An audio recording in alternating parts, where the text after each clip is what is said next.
Teacher,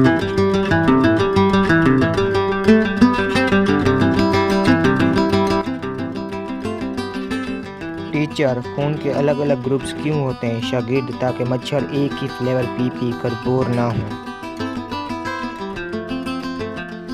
शौहर बीवी को थप्पड़ मार मार कर बोला, आज भी उसी को मारता है जिससे वो प्यार करता है। बीवी ने 2 थप्पड़, 4 लातें और 10 डंडे मार मार कर शौहर की हरम पूरी कर दी और बोली, आप क्या समझते हैं कि सिर्फ आप ही मुझसे प्यार करते हैं?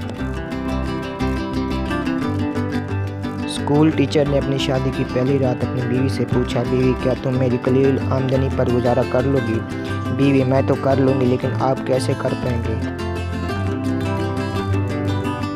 एक दिन बीवी ने अपने शौहर का मोबाइल चेक किया तो मोबाइल में नंबर कुछ इस तरह सेव थे, आंखों का इलाज, बातों का इलाज, दिल का इलाज। बीवी ने गुस्से से अपना नंबर डायल किया तो लिखा था ला इलाज।